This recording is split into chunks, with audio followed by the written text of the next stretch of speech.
Alors aujourd'hui, on va se pencher sur un projet vraiment fascinant, à Louga, au Sénégal. Un projet qui est peut-être en train de redéfinir l'avenir du monde rural là-bas.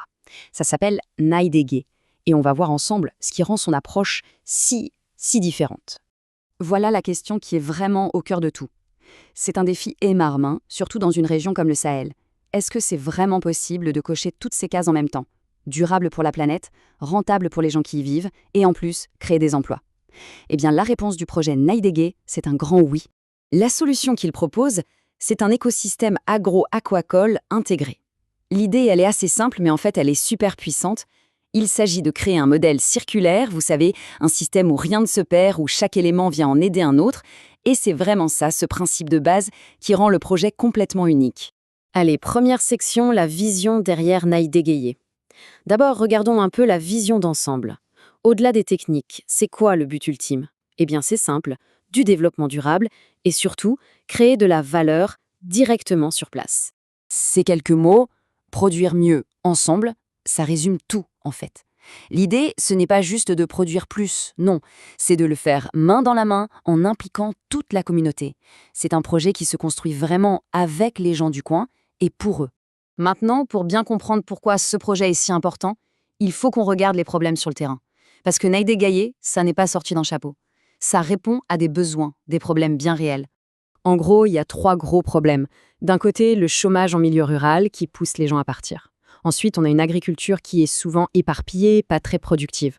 Et pour couronner le tout, évidemment, le changement climatique qui vient rajouter une couche de difficultés.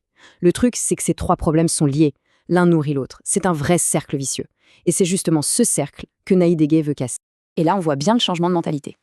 On passe d'une agriculture fragmentée, super vulnérable, à un écosystème intégré, pensé pour être solide, résilient. En fait, on arrête de juste survivre pour commencer à vraiment créer de la richesse, de la valeur, mais de façon durable. Ok, mais concrètement, comment ça marche? Eh bien, la solution, elle tient en 4 piliers. 4 piliers qui dépendent les uns des autres. Mais avant de vous lister les 4 piliers, il y a un mot-clé à retenir, synergie. L'idée de base, c'est zéro gaspillage. Chaque chose qu'on fait doit aider une autre partie du système. C'est vraiment le contraire de l'agriculture classique où chacun fait son truc dans son coin. Alors, les voici, ces fameux 4 piliers. La culture du figuier de Barbarie, l'élevage de dindons, l'apiculture, donc les abeilles, et la pisciculture, les poissons. Je sais, dit comme ça, on se demande un peu le rapport entre tout ça. Mais c'est justement là, dans la façon dont tout ça est connecté, que se trouve tout le génie du truc. D'abord, pilier numéro 1, le figuier de Barbarie. Alors ça, c'est pas un hasard, c'est un choix super stratégique. Cette plante, elle résiste super bien à la sécheresse, donc elle est parfaite pour la région. Et en plus, on peut en faire plein de choses. Deuxième pilier, les dindons. Alors, bien sûr, c'est une source de nourriture et d'argent. Mais c'est pas tout.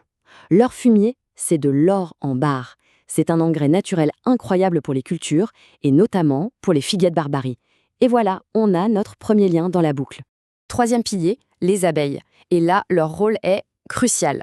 Elles vont polliniser les fleurs des figuiers, ce qui fait qu'on a beaucoup plus de fruits. Et en échange, les fleurs, elles, leur donnent du nectar. C'est un échange gagnant-gagnant, la synergie parfaite. Et enfin, le 4e et dernier pilier, la pisciculture. On élève des tilapias, des poissons-chats, et ça permet de diversifier les rentrées d'argent. Du coup, tout le système est plus solide financièrement. On ne met pas tous ses œufs dans le même panier, si on peut dire. Bon, maintenant qu'on a vu les 4 pièces du puzzle, voyons comment elles s'assemblent. C'est là que toute la magie du modèle se passe. Parce que ces 4 piliers, ils ne font pas que vivre les uns à côté les autres. Non, ils travaillent ensemble pour créer un système où le résultat final est bien plus grand que la somme des parties. 1 + 1 = 3, en quelque sorte. Alors, concrètement, comment ça tourne cette boucle? C'est simple. Les dindons, avec leur fumier, ils nourrissent la terre des figuiers.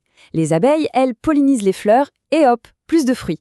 Les restes des récoltes, on ne les jette pas, ça sert à nourrir les poissons et les dindons.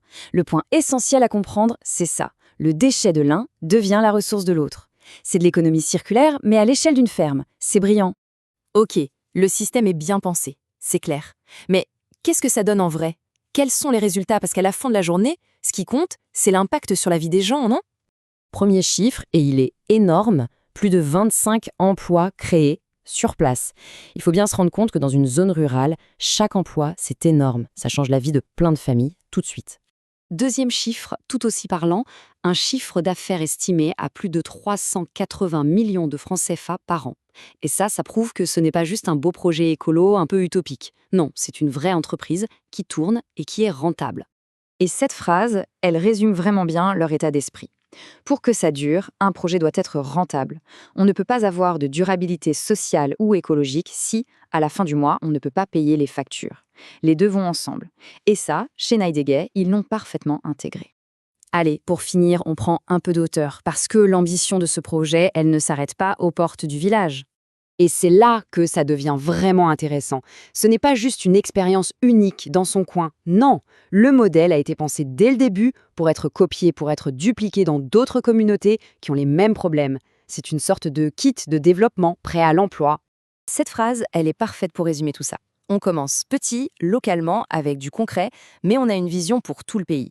Et le but, c'est que l'impact soit là pour de bon. Et on va finir sur leur slogan qui dit tout: investir aujourd'hui pour produire durablement demain. Ça veut bien dire ce que ça veut dire. Les choix qu'on fait maintenant, c'est ce qui va construire un avenir meilleur, plus stable. C'est une belle idée pour conclure, non ?